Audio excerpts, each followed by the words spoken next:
وسندنا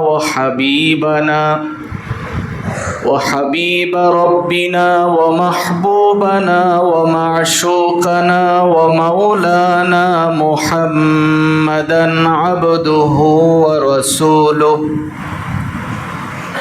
صلى الله تعالى عليه وعلى آله وأصحابه وبارك وسلم تسليما كثيرا. أما بعد فأعوذ بالله من الشيطان الرجيم. بسم الله الرحمن الرحيم. يا أيها الذين آمنوا كتب عليكم الصيام كما كتب على الذين من قبلكم لعلكم تتقون أياما معدودات.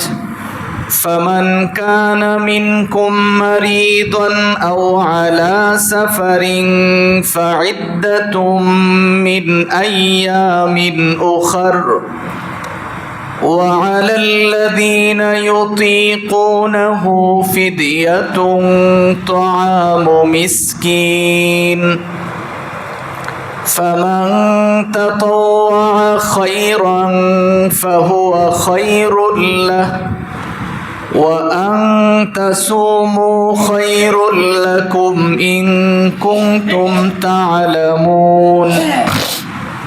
صدق الله مولانا العظيم وصدق رسوله النبي الأمي الكريم. ونحن على ذلك من الشاهدين والشاكرين والحمد لله رب العالمين. اللهم صل على محمد وعلى آل محمد كما صليت على إبراهيم وعلى آل إبراهيم إنك حميد مجيد. اللهم بارك على محمد وعلى آل محمد كما باركت على إبراهيم وعلى آل إبراهيم إنك حميد مجيد. لا إله إلا الله الحليم الكريم. سبحان الله وبحمده سبحان الله العظيم. سبحانك لا علم لنا إلا ما علمتنا إنك أنت العليم الحكيم. نهاية قابل احترام উপস্থিত দেশ ও জাতির কর্ণধার হযরত উলামায়ে কেরাম, অত্র এলাকার বিভিন্ন অঞ্চল থেকে আগত ইসলাম প্রিয় মুসলিম ভাইরা, মহান রব্বে কারীমের দরবারে অসংখ্য গণিত শুকর আদায় করছি, যিনি অত্যন্ত দয়া করে মেহেরবানি করে আমাদের হায়াতটাকে দীর্ঘায়িত করে সুস্থ শরীরে পবিত্র রমজানের দ্বিতীয় জুমায় আল্লাহর ঘর মসজিদে বসে নামাজের পূর্বে কোরআন ও হাদিসের কিছু কথা শোনার তৌফিক দিয়েছেন। এই জন্য আমরা সকলেই পড়ছি আলহামদুলিল্লাহ। মোহতারাম ভাই, আমি আপনাদের সামনে পবিত্র কোরআনে কারিমা থেকে সূরা বাকারার 183 নম্বর আয়াত থেকে শুরু করে ধারাবাহিক 2টি আয়াত তিলাওয়াত করেছি।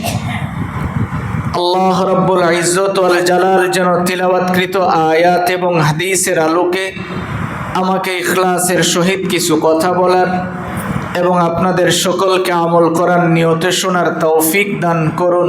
সকলে বলি আমিন। আমার ভাই, তিলাওয়াতকৃত আয়াতে আল্লাহ রাব্বুল আলামিন বলেন, যারা ঈমানওয়ালা তাদের উপরে আমি রোজাকে ফরজ করে দিয়েছি। গত জুমায় আমরা রমজানের ফজিলত সম্পর্কে অনেকগুলি কথা শুনতেছিলাম। আল্লাহ এই রমজান মাস আমাদেরকে অফার হিসেবে দিয়েছেন। বুখারীর হাদিসের দ্বারা যে জিনিসটা পাওয়া যায়, নবীজি বলেন যে রমজান মাসে আল্লাহ রাব্বুল আলামিন কেউ যদি একটা সুন্নত আদায় করে, একটা ফরজের সওয়াব তাকে দান করেন। সুবহানাল্লাহ।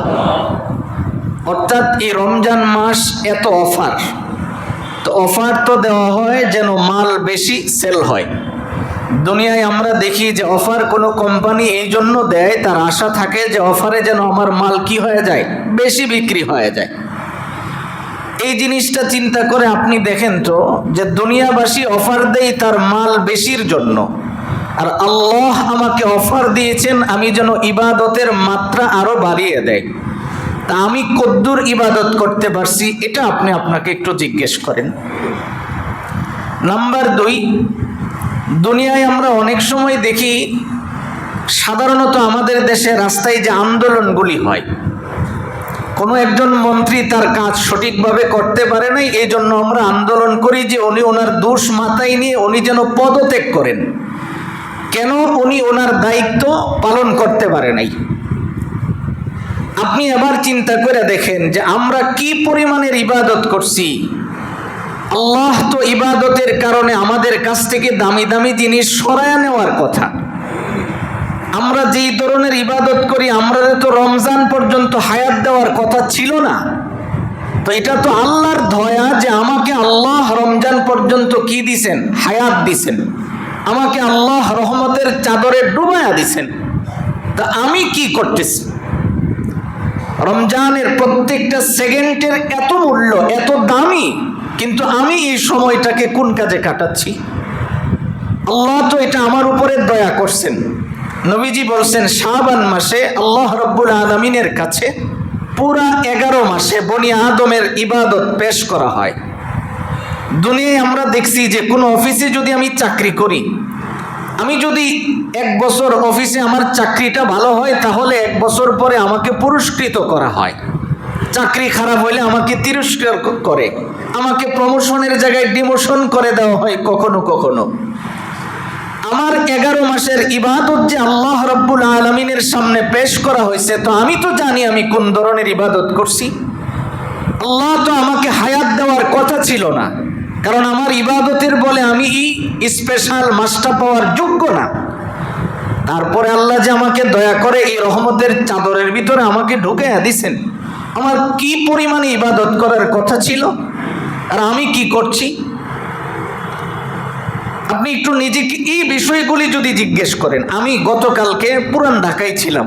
আমার ওখানে আসার সময় আমার সাথে যিনি ছিল উনি আমাকে দেখাইছে যে এই পুরান ঢাকার ভিতর দিয়ে একটা বিরিয়ানির দোকানের সামনে ইফতার আগ মুহূর্তে, আমার জীবনে আমি এমন পরিস্থিতি কখনো দেখি নাই। বিরিয়ানি কেনার জন্য আসরের পরে এত পরিমাণে দোকানের সামনে ভিড়, দেখছি খালি মানুষ রাস্তার মধ্যে লাইন ধরে দাঁড়ায় রয়েছে। অথচ আল্লাহ এই সময়টা মাগফিরাতের জন্য ডাকেন বান্দাগুলিকে। রব্বুল আলামিন তখন অগণিত মানুষের গুনাহ মাফ করেন, আর আমরা বিরিয়ানির জন্য লাইন ধরে দাঁড়ায় রয়েছি। ধাক্কাধাক্কি চলতেছে। তা আপনি কল্পনা করেন আল্লাহ আমাকে অফার দিলেন কি, আর আমি কি নিচ্ছি। গত জুমায় বলেছিলাম যে আমরা রোজাকে দামি করার জন্য 2টা হাদিসের মাধ্যমে বোঝার চেষ্টা করব। 10টা কাজ বেশি বেশি করে করা, এটা নবীজির সুন্নাহ। যে রমজান মাস আসলে নবীজি 10টা কাজ খুব বেশি বেশি করতেন। এর ভিতরে 1 নম্বরের কাজই হলো, আল্লাহ তাআলা যে বলছেন, গত জুমায় আমরা যে আয়াতের তাফসীর শুনতেছিলাম, যে আমি এই রমজানকে দামি করার 1 নম্বরের মাধ্যম হলো এই রমজান আমি কোরআন নাজিল করছি। সুবহানাল্লাহ। আল্লাহ তাআলা বলেন শাহরু রমাদান আল্লাযী উনজিলা ফীহিল কুরআন। আল্লাহ এই মাসে কোরআনকে নাজিল করেছেন। কোরআনে কারিমায় আরেক জায়গায় রব্বুল আলামিন বলেন যে তোমাকে আমি কোরআন দিয়েছি শুধু তিলাওয়াতের জন্য। উতলু মা উহিয়া ইলাইকা মিনাল কিতাব, আল্লাহ তাআলা বলেন, হাবিব দুনিয়ার মানুষগুলিরে আপনি জানায়া দেন আমি যেই কোরআন আপনার কাছে নাজিল করেছি ওদেরকে বলেন কোরআন যেন তিলাওয়াত করে। সুবহানাল্লাহ, কি করে? তিলাওয়াত করে। তো কোরআনের তিলাওয়াতের দ্বারা কি হয়? আল্লাহ আরেক জায়গায় বলেন, ওয়াইদা তুলিয়াত আলাইহিম আয়াতুহু যাদাতহুম ঈমানান ওয়া আলা রাব্বিহিম ইয়াতাওয়াক্কালুন। যারা কোরআনের কারিমা তিলাওয়াত করে তাদের ঈমানের পাওয়ার বেড়ে যায়, ঈমান বৃদ্ধি পায়। তাহলে রমজান মাস দেওয়ার মূল কারণটাই তো হলো যে কোরআনের তিলাওয়াতের দ্বারা আমার ভিতরে যেন এমন পরিমাণে চার্জ হয়, আমি যেন বাকি 11 মাস আল্লাহর ইবাদতের উপরে থাকতে পারি। সুবহানাল্লাহ। আপনি বাড়ির থেকে সফরে বের হবেন, যাওয়ার সময় মোবাইলটা ফুল চার্জ আছে কিনা এটা চেক করেন। সতর্কতার জন্য সাথে পাওয়ার ব্যাংক রাখেন, যে আমার কাছে ওভার চার্জ দেওয়ার মতো একটা ব্যবস্থা আছে। আপনি সাময়িক সফরে গেলেন, আল্লাহ তো এই রমজান মাস দিয়েছেন আপনি যেন বাকি 11 মাস গুনাহ মুক্ত ভাবে যেন চলতে পারেন, এটার জন্য সর্বোচ্চ চেষ্টাটা করার মাস হলো রমজান মাস, যেখানে আল্লাহ রব্বুল আলামিন আপনি একটা সুন্নত যদি আদায় করেন ওটাকে আল্লাহ ফরজ বানায়া সওয়াব দিয়ে দেন। সুবহানাল্লাহ। সবচেয়ে মজার বিষয় দেখেন না, আল্লাহ তাআলা একটাকে 70 গুণে বাড়িয়ে দিয়েছেন, 70-এর অধিক। আর এর ভিতরে আল্লাহ যে রাত্র দিয়েছেন, প্রতিটা রাত প্রতিটা সেকেন্ডের মূল্য কত বেশি, এগুলি আমরা ধারাবাহিকভাবে বুঝতে চেষ্টা করব। তো আজকে আমরা যদি আমাদের রোজাকে দামি বানাতে হয়, 1 নম্বরের কাজ হবে আমাদের তিলাওয়াতে কোরআন। বলেন 1 নম্বর কি? তিলাওয়াতে কোরআন। এখন প্রশ্ন জাগে, হুজুর আমি তো কোরআন শরীফ পড়তে জানি না, আমি কি করব? এটা তো মুসলমানের এই প্রশ্নের দরকার ছিল না। এরপরেও আপনি যদি না জানেন, আপনি তো কোরআন শরীফের 2-1টা সূরাও জানেন, আপনি সূরা ফাতিহা সারাদিন তিলাওয়াত করেন, আপনি আরেকজন গোটা কোরআন তিলাওয়াত করলে যে সওয়াব হয় আল্লাহ আপনাকে এই পরিমাণের সওয়াব দান করবেন। সুবহানাল্লাহ। কারণ এটা তো কোরআনের অংশ। আপনি সূরা ইখলাস তিলাওয়াত করেন, আপনি যদ্দূর পারেন এটাই তিলাওয়াত করেন, তবু যেন আমি তিলাওয়াতে কোরআনের মাধ্যমে থাকতে পারি। বুখারীর হাদিস, আরো একাধিকবার বিভিন্ন কিতাবে হাদিসটা বর্ণিত হয়েছে, নবীজি বলেন 2টা জিনিস আল্লাহর কাছে সুপারিশ করবে। কয়টা জিনিস সুপারিশ করবে? বলেন, সবাই বলেন কয়টা? 2টা। এটা যেন আমার মুখস্থ হয়ে যায় সারা জীবনের জন্য। 2 জিনিস সরাসরি কোরআন এবং রোজা, এই 2টাই আল্লাহর কাছে কি করবেন? সুপারিশ করবেন। তাহলে কোরআন হলো কালামুল্লাহ, আল্লাহর কথা। তো আল্লাহর কথা আল্লাহর কাছে যদি সুপারিশ করে তাহলে নিশ্চিত আমার এই সুপারিশটা কি হয়ে যাবে? কবুল হয়ে যাবে। বোঝার জন্য আমি বলি, মনে করেন আপনাদের এলাকার এমপি মহোদয় যদি এখানে আসেন, আইসা যদি একজনকে ডাক দিয়া দাঁড় করে বলে, ভাইরা আমার সবাই চিনে রাখেন এই লোকটা আমার লোক, ওই আমার লোক বলার পরে তিনি যদি কোনো সুপারিশ করে তো এমপি সাহেব এটা গ্রহণ করবেন কিনা? কথা বলেন, করবেন কিনা? যদি না করে তাহলে আমরা হাউসে যারা আছি সবাই বলবো, আপনি না বললেন যে লোকটা আপনার, তা আপনি ওনার কথাটা কেন শুনেন না? তাইলে উনি আবার আপনার কেমন লোক হয়? তো আল্লাহ রাব্বুল আলামিন বলেন কোরআন আমার কালাম। কোরআন কার কালাম? আমার কালাম। কালাম মানে কথা, আমার কথা কোরআন। তো এই কোরআন আল্লাহর কাছে যখন সুপারিশ করবে যে রব এই লোকটা আমার, সুবহানাল্লাহ, যে লোকটা আমার, বলতে দেরি আল্লাহ আপনাকে জান্নাত দিতে দেরি হবে না। সুবহানাল্লাহ। মুসলিম শরীফের একাধিকবার রিওয়ায়াত আসছেন, রোজা যে আল্লাহর কাছে সুপারিশ করবে, রোজাদারের জন্য স্পেশাল একটা জান্নাতের দরওয়াজাই আছে, আলাদা দরজা। এটা শুধু রোজাদার ঢুকবে। কারা ঢুকবে? শুধু রোজাদার। ওই রোজার আগে সারাদিন রোজা রাখছে না, ইফতার পার্টিতে গিয়ে ইফতারে যে বসে ওরে না, রোজাদার যিনি তিনি ঢুকবেন। এই দরজাটার নাম হলো রাইয়ান। এটা একমাত্র রোজাদারের জন্য খুলে দেওয়া হবে, আর রোজাদার যখন প্রবেশ করে ফেলবেন দরজা ক্লোজ করে দেওয়া হবে। এখানে আর যত বড় লোকই সামনে গিয়ে দাঁড়াক, তিনি এই দরজা দিয়ে প্রবেশ করার সুযোগই পাবেন না। তাহলে আমি যদি রোজাদার হই, আমি জান্নাতে স্পেশাল মেহমান। সুবহানাল্লাহ। এবার আসুন, যে কথা বলতেছিলাম, আল্লাহ কয় যারা নিজেকে ঈমানওয়ালা বলে দাবি করে তাদের উপরে আমি রোজাকে কি করে দিলাম? ফরজ করে দিলাম। বলেন কি করে দিছে? আবার বলেন কে করছেন? আল্লাহ। তাহলে আল্লাহ যদি ফরজ করেন, আপনি কেমনে আপনার ছেলের বয়স 10 বছর হয়ে গেছে, 12 বছর হয়ে গেছে, কোন সে ছেলে মানুষ রাখতে পারবে না? আপনি এই কথাটা বলার কে? তাকে যিনি বানিয়েছেন তিনি বলেন আমি তার উপরে ফরজ করছি। তো যিনি তার উপরে ফরজ করছেন তিনি তো তাকে এই প্রকারের যোগ্যতা দিয়েই ফরজ করছেন, ঠিক না? আপনি যে মনে করতেছেন তার কলিজা শুকায়া যাবে, লোকটা মরে যাবে, এই যে আপনি ধারণা করতেছেন আমার ছেলে ছোট, সে রোজা রাখতে পারবে না, তার কলিজা শুকায়া যাব, কলিজা ভাইটটা যাইব, এই যে আপনি এত কিছু বলেন, তো যিনি তার উপরে ফরজ করছেন তিনি তো জানেন তার কদ্দুর বয়স হলে এটা সে রাখতে পারবে। আল্লাহ তাআলা বলেন আমি তোমাদের উপর যারা ঈমানওয়ালা তাদের উপরে আমি রোজাকে কি করে দিলাম? ফরজ করে দিলাম। আল্লাহ তাআলা যে রোজাকে ফরজ করলেন, এবার যদি কেউ প্রশ্ন করে যে আমি কিভাবে রাখবো, হ্যাঁ এই ভোর 5টা থেকে সন্ধ্যা 6টা পর্যন্ত এত লম্বা সময় আমি কেমনে উপবাস থাকবো? আল্লাহ সহজ সরল জবাব দিয়ে এখন তোমার বাপ দাদা যেমনি রাখছে তুমি এমনি রাখবা। সুবহানাল্লাহ। কামা কুতিবা আলাল্লাযীনা মিন ক্বাবলিকুম, তোমার পূর্বপুরুষ যদি না মরে তো তুমিও মরবা না। তোমার পূর্বপুরুষ যদি না মরে তুমিও কি করবা না? মরবা না। তারা যেমনি রাখছে তুমিও এমনি রাখবা। এটা আল্লাহ সাফ জবাব দিছেন। এরপরে আস্তে ধীরে ধীরে আমাদেরকে কিছু সময় দিছেন, বুঝাইছেন যে তুমি মনে করো না যে 1 মাস রোজা রাখবা কইলে অনেক লম্বা হয়। আল্লাহ তাআলা কয় 1 মাস না, মাত্র কয়েকদিন। ওই 360 দিন যদি গণো, 365 দিন যদি তুমি গণো, এর মধ্যে 30 দিন তো মাত্র কয়েকদিন। সুবহানাল্লাহ, বলেন না সুবহানাল্লাহ। আল্লাহ কত সুন্দর করে বলছেন, রব্বুল আলামিন বলেন শোনো এটা তো মাত্র কয়েকদিন, আইয়ামুম মাদুদাত। 365 দিনের মধ্যে 29-30 দিন তো কোনো দিনই না, এটা মাত্র কয়েকদিন। আপনি দেখেন না যিনারা রোজা রাখেন ভিতরে ভিতরে একটা আফসোস হইতেছে যে 9 দিন তো আমার কাছ থেকে চলে গেছে, আর দেখতে দেখতে চলে যাবো। আর আমগর তো যাওয়ার আরো সহজ পদ্ধতি হইলো ওই যে কেনাকাটা নিয়ে ব্যস্ত হয়ে যাবেন, কইতেছে রোজা গেছে আপনি নিজেও কইতে পারতেন না। এবার চিন্তা করেন, আল্লাহ তাআলা বললেন যে তুমি যদি তোমার রোজাকে দামি করতে চাও, নাম্বার 1 তিলাওয়াতে কোরআন। সুবহানাল্লাহ। 1 নম্বরে কি করা? বলেন না সবাই, তিলাওয়াত করা। মা বোনেরা জেনারা আছেন 2-4-5 জনে হাত ধরলে তার তিলাওয়াত করণ লাগে না। গোটা উত্তর সাহাবিতির যা আছে এমন কোন সংবাদ নাই যারা এরা জানে না, সব সংবাদ নিয়ে আলোচনা সমালোচনা হয়।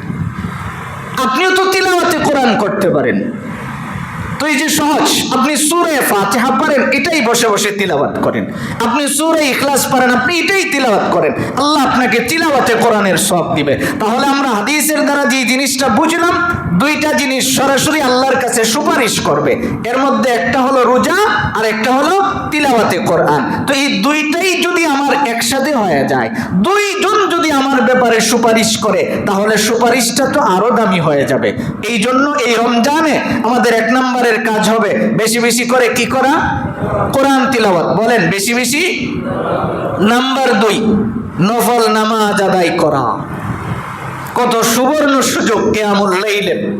আপনি সেহরি খাইতে উঠছেন, ওই সময় আপনি একটু 10টা মিনিট আগে উঠলেন। আপনি সেহরি খেতে উঠছেন, মাত্র 10টা মিনিট আগে আপনি উঠবেন ঘুম থেকে, ওইটা আপনি 2-4 রাকাত নামাজ পড়বেন, নামাজ পড়ে আল্লাহর কাছে চাইবেন, কাঁদবেন রবের কাছে, এরপরে আপনি সেহরি খান। আপনি সারাদিন নফল নামাজ পড়ার আপনার অনেক সুযোগ আছে, আর রাত্রে তো সুযোগের শেষই না। আর এখন তো রাত্র অনেক বড়, আপনি 10টার ভিতরে ঘুমায় পড়লে সেই 4টা পর্যন্ত লম্বা সময় আপনার ঘুম হচ্ছে। আপনি প্রায় 6 ঘন্টা সময় ঘুমাইতে পারতেছেন, তো একজন মানুষ সুস্থতার জন্য তো এইটুকুনি যথেষ্ট। আপনি ওখানে 10টা মিনিট আগে উঠলেন, খাইতে তো আর 10-15 মিনিটের বেশি সময় লাগে না। আপনি ওইটা 2-4 রাকাত নামাজ আদায় করলেন, নফল নামাজ। এই নামাজগুলির দ্বারা তো আল্লাহ আপনাকে সজ্জিত করে দিবেন, সুন্দর করে দিবেন। হাদিস শরীফে রাসূল বললেন যে হাসরের দিন বান্দার হিসাব যখন শুরু হবে তখন কিন্তু নামাজের হিসাব দিয়ে শুরু হবে। অন্য কোনো হিসাব আগে নিবেন না। প্রথমে হাসরের দিন বিচার কার্য শুরু হওয়ার পরে দুই দলকে আলাদা করবেন, একদল ইমানদার আর একদল ইমান ছাড়া। এটা হলো প্রথম হিসাব। ইমানওয়ালাকে আলাদা করে দিবেন আর বেঈমানদেরকে আলাদা করে বিনা হিসাবেই ওগরে জাহান্নাম দিয়ে দিবেন। অতঃপর ইমানওয়ালাদের হিসাব যখন শুরু হবে, প্রথম হিসাব হবে তার নামাজের মাধ্যমে। বলেন কিসের মাধ্যমে? নামাজের মাধ্যমে। নবীজি হাদিসে বলেন, ইন্না আউওয়ালা মা ইউহাসাবু বিহিল আবদ ইয়াউমাল কিয়ামাহ। আল্লাহ তাআলা যখন বনি আদমের হিসাব শুরু করবেন, এটা নামাজের মাধ্যমে শুরু করবেন। তখন যদি দেখা যায় কোনো মানুষের ফরজ নামাজের ঘাটতি আছে, নবীজি বলেন আল্লাহ এত দয়াশীল হবেন উম্মতে মুহাম্মদীর জন্য, তখন দেখবেন তার সুন্নত নামাজের সংখ্যাটা কদ্দুর আছে। এটা দিয়েও যদি কভার না হয়, তখন দেখবেন তার নফল নামাজ কদ্দুর আছে। তাহলে আমি তো নফল দিয়া হলেও আমার ঘাটতিটা পূর্ণ করতে পারতেছি। এই জন্য আমার রমজান মাস আমি যদি আমার রোজাকে দামি করতে চাই, তাহলে আমার 2 নম্বরের কাজ হবে আমি যেন রোজার মাসে কি করি, বেশি বেশি করে নফল নামাজ আদায় করি, অভ্যাস গড়ে নেই। আমার যদি রমজানে নফল নামাজ পড়ার অভ্যাস হয়ে যায়, পরবর্তীতে ইনশাআল্লাহ আমার আর বাকি সময়ে ফরজ নামাজে কমসে কম ঘাটতি হবে না। এই জন্য বেশি বেশি করে কি করা, নফল নামাজ আদায় করা। নাম্বার 3, বেশি বেশি ইস্তেগফার করা। বেশি বেশি কি করা? ইস্তেগফার করা। বেশি থেকে বেশি ইস্তেগফার করা। আস্তাগফিরুল্লাহ আস্তাগফিরুল্লাহ। বেশি কিছু পারলাম না, এইটুকুন শব্দ তো পারলাম, এইটুকুন শব্দ জবান দিয়ে বেশি বেশি করে বের করা। আস্তাগফিরুল্লাহ বেশি বেশি করে পাঠ করা। কারণ ইস্তেগফারের দ্বারা বান্দার গুনাহ মাফ হয়ে যায়। সুবহানাল্লাহ। কি মাফ হয়ে যায়? গুনাহ মাফ হয়ে যায়। তাহলে এই রমজান মাসে আমি যদি বেশি বেশি করে ইস্তেগফার করি, আমার তো গুনাহ মাফ করার এটা সুবর্ণ সুযোগ। কাজে আমি রমজান মাসকে যদি সজ্জিত করতে হয়, আমার 3 নম্বরের কাজ হবে আমি বেশি থেকে বেশি ইস্তেগফার করব। পারবো না ইনশাআল্লাহ? বেশি বেশি ইস্তেগফার করা। এক কথায় আমি আমার জবানটাকে যেন অবসর না যায়। জবানের কাজই তো হলো এটা চলা। আমি যদি ইস্তেগফার না করি, তাহলে আরেকজনের সমালোচনা বের হবে। আমি যদি ইস্তেগফার না করি, তাহলে আমার মুখ দিয়ে অন্য কিছু বের হবে। তো দরকারটা কি, আমি এটা আল্লাহর রাস্তায় কাটাই। যেহেতু আমার রমজানের প্রত্যেকটা সময় এটা অফারের সময়, দামি একটা সময় যাইতেছে। এই রোজার মাসের ভিতরে দামি সময়গুলি আমার কাছ থেকে ছুটে যাইতেছে। প্রত্যেকটা সেকেন্ডে সেকেন্ডে যেন আমার ইবাদতের ভিতরে কাটে। আমি এরকম যদি চেষ্টা করি, তাহলে কিছু না কিছু ইবাদত করার সুযোগ পাবো। নাম্বার 4, বেশি বেশি করে দরুদ শরীফ পড়া। বেশি বেশি করে কি পাঠ করা? দরুদ শরীফ পাঠ করা। কারণ দরুদ শরীফের দ্বারা ফায়দা কি হয় জানেন?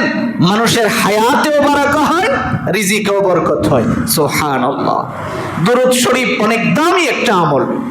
এই ব্যাপারে আমার যতটুকু মনে পড়ে আমি ফুল 1 ঘন্টার উপরে আপনাদেরকে তার ফজিলত শুনিয়েছি।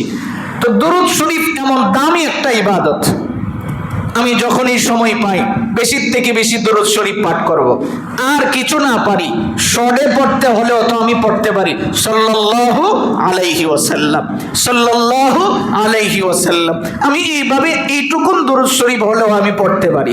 তাহলে আমি যদি, মা বোনদের জন্য তো আরো সহজ, কাজ করতেছেন, কাজের ফাঁকে ফাঁকে আপনি দরুদ শরীফ পড়লেন, আপনি ইস্তেগফার করলেন, আপনি সূরা তিলাওয়াত করলেন, আপনি কোরআন শরীফ দেখে দেখে তো তিলাওয়াত করা শর্ত না, আপনি মুখস্থ তিলাওয়াতে কোরআন করতে থাকলেন।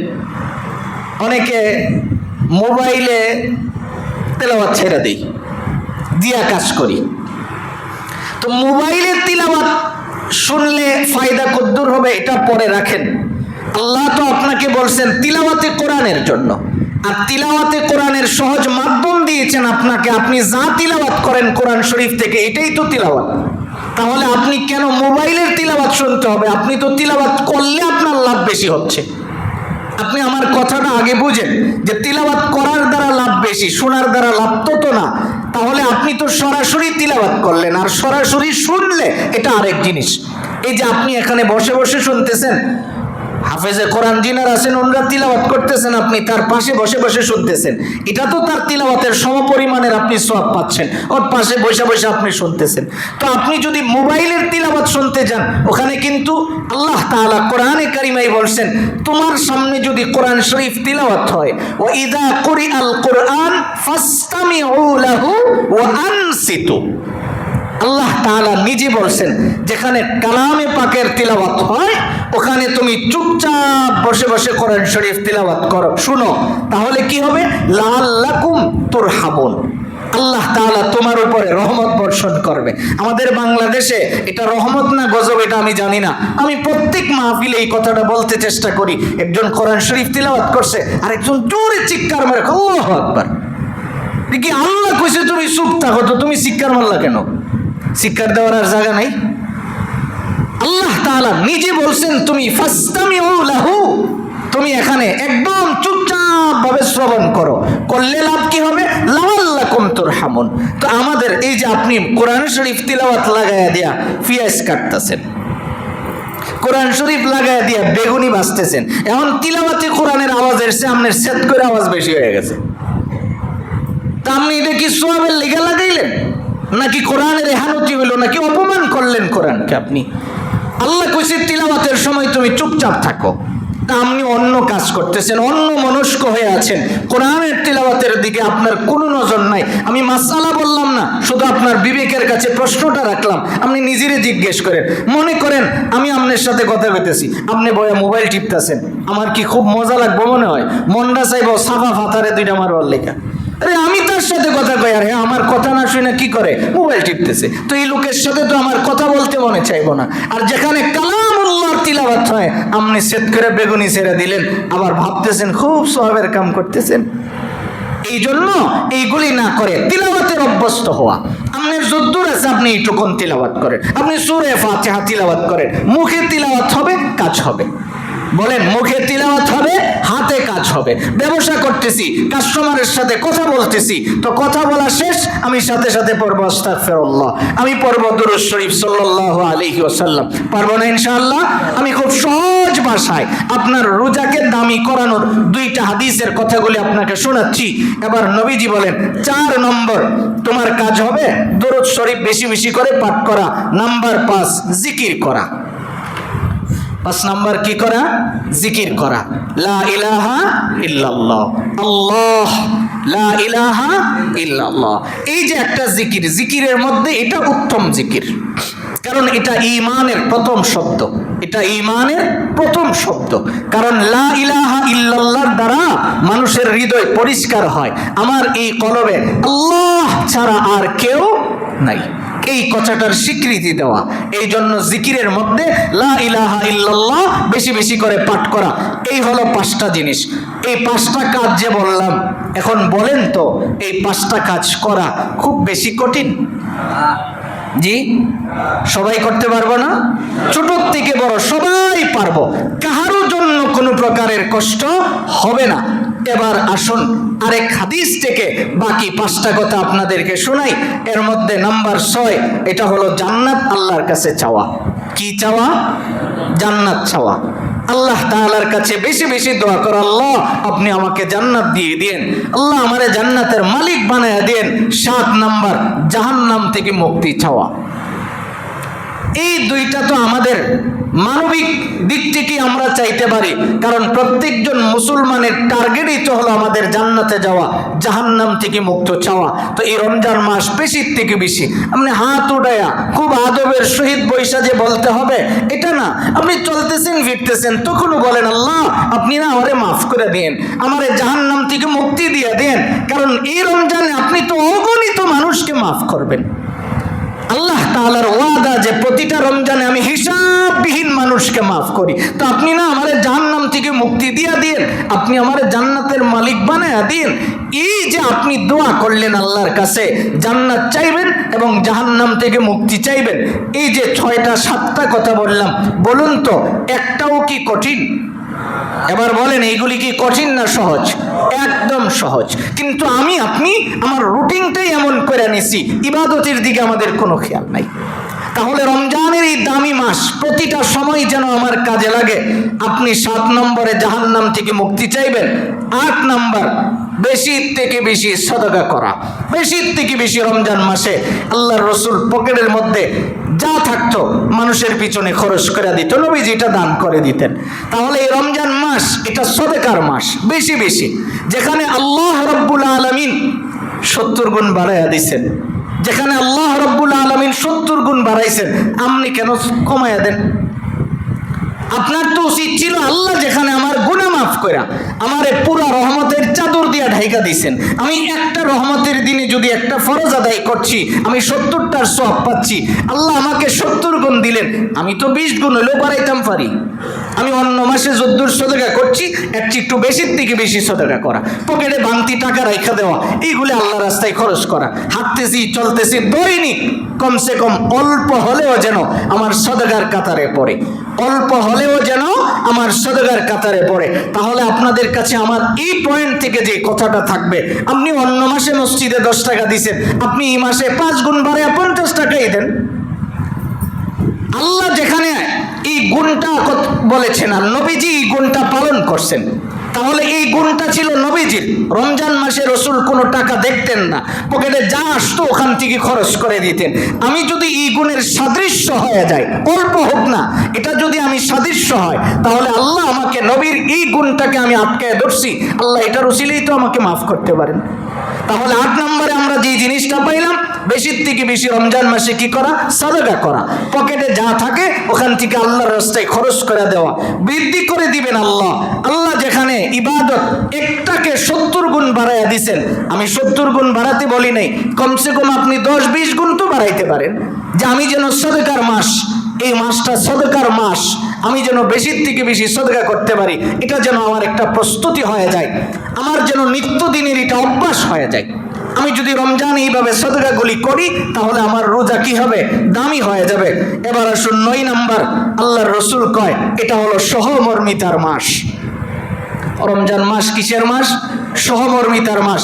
ওই যে এক বাসায় আরেক বাসায় ইফতার পাঠায়, এখন পাঠানো হয় কিনা জানি না, আমাদের ছোটবেলায় আমরা দেখছি এক বাসায় ইফতার বানায় অল্প অল্প করে ওই বাসায় পাঠাইতো, ওই বাসার ওয়ালারাও আবার আমার বাসায় পাঠাইতো। এই যে একটা সহমর্মিতা, এই রমজান মাস সহমর্মিতার মাস। দুঃখজনক হলেও সত্য, কোনো মানুষ যদি ইফতার নিয়ে রাস্তা দিয়ে বের হয়, ওনারা যদি ইফতার বিতরণ করে, আমি নিজে দেখেছি ওই লাইনে মিসকিনের চেয়ে আমার মতো স্বাভাবিক মানুষ বেশি দাঁড়ায়া যায়। কথাটা বোঝেন নাই আপনারা? রিক্সা দিয়ে ভালো মানুষ যাইতেছে, চট করে নাই মা ওটা একটা পুটলা লেবার লেগে দাঁড়ায় গেছে। এটা তো একজন মিসকিন যদি পায় তাহলে তার উপকার বেশি হয়, আমি কেন ওখানে দাঁড়াইলাম? আমার কি উদ্দুর মানবিকতা ভিতরে নেই? আমি কি এতটুকুন বুঝি না যেই খাবারটা একজন রিক্সাওয়ালা, একজন হতদরিদ্র, একজন মিসকিন যদি পায়, নেওয়া না যায়, আমি এটা বলতেছি না, শুধু আপনি আপনার বিবেককে প্রশ্ন করবেন যে এই পুটলাটা যদি একজন মিসকিন পাইতো তাহলে তার যদ্দুর উপকার হইতো, আমি নেওয়াতে কি আমার অতটুকুন হয়েছে? তাহলে এটা সহমর্মিতার মাস। আপনি সহমর্মিতাটা দেখাইলেন কখন? একজন বাসার থেকে 100 প্যাকেট করে নিয়ে আসছে যে উনি 100 জন মিসকিনকে দিবেন, এটা 100 জন গরিবের ফায়দা হইতো, কিন্তু আমার মতো স্বাভাবিক 50 জন দাঁড়ায় ভিড় করে কতক্ষণে পুটলা নিয়ে বিদায়, পারলে বেটার লুঙ্গি শোটাই লয়ে জায়গা। কালকে আসার সময় দেখছি তো ট্রাক দিয়ে এক বেটা মহাখালী ওখানে জ্যামের মধ্যে, তো দেখলাম যে ট্রাকে সিএনজি দিয়া ভদ্রলোক সিএনজি রিজার্ভ করে যাইতেছে, রোডের উপরে সিএনজি থয়া উনি গেছে ইফতার আনছে। আপনি চিন্তা করেন, আল্লাহর রসুল বলছেন এটা হলো সহমর্মিতার মাস। সহমর্মিতা কারে কয়? ওই যে সাহাবাই কারাম যুদ্ধের ময়দানে পড়ে রয়েছে, ওনার জান বের হয়ে যাবে, পানি পানি বলে চিৎকার করতেছে, দেখতেছে একজন ওনার কাছে পানি নিয়ে আসছে, উনি পানিটা দেখা ওনার কানে আরেকটা শব্দ আসছে, পাশে আরেকজন পানির জন্য কাঁদতেছেন, বলে দিচ্ছেন না আমি ভালো আছি, তাকে দাও। হাদিসের মধ্যে আসছে তাকে দাও। এরকম করতে করতে 70 জন পার হয়ে উনি পানি নিয়ে গেছে, শেষে দেখে একজনও পানি পান করতে পারে নাই, সবাই শহীদ হয়ে গেছে। এটা ছিল সহমর্মিতা। আল্লাহ রসুল এটাই শিখিয়েছেন, সহমর্মিতা। উত্তর সাহেবিতির ভাইরা, একটু আপনি আপনার নিজেকে জিজ্ঞেস করেন, যে হাত, এই ছোট হাত ধরে আপনার মা আপনাকে সেহরি খাওয়া শিখিয়েছিল, ইফতার খাওয়া শিখিয়েছিল, আপনি কতটুকুন সহমর্মী হয়েছেন? ওনারা কবরে শোয়া, আপনি তাদের জন্য কতটুকুন আল্লাহর রাস্তায় খরচ করছেন জিজ্ঞেস করেন। যে হাত ধরে ধরে আপনাকে ইফতার খাওয়া শিখিয়েছেন। এই জন্য নওজোয়ান যারা, তাদেরকে আমি এই কথাটা প্রায় সময় বলি, শোনো, আমার মতো হওয়ার পরে তুমিও কাঁদবে, তোমার চোখ দিয়া পানি ঝরবে, কিন্তু এই ব্যথা বুঝার মতো পৃথিবীর কেউ থাকবে না। যাদের মা বাবা নাই তারাই জানে কি জিনিস চলে গেছে, এটা ওয়াজ করে বোঝানোর জিনিস না। এই জন্য সহমর্মিতা মানে আত্মীয় স্বজনের প্রতি সহমর্মী হয়ে যাও। মা বাবা আত্মীয় স্বজন যিনারা আছেন ওনাদের খোঁজ খবর নেওয়া। গ্রামে থাকেন, আত্মীয় স্বজন অসুস্থ, গরিব, টাকা নাই, আমার আছে, আমি ওখান থেকে তাদের কাছে পাঠিয়ে দিব, আমি আসতে পারি না, আপনারা খরচ করে নেন। এটা ছিল সহমর্মিতার ভাষা। কিন্তু আমি করছি কি, আমি ইফতারের সময় বাহারি আইটেম আমার ঘরে আমার সামনে রেডি আছে, কিন্তু আমার একজন আপন ভাই, চাচাতো ভাই, প্রতিবেশী অসুস্থ, তার খাবার নাই, আমি তার খবরও নিচ্ছি না। কেমন হয়ে গেলাম আমি?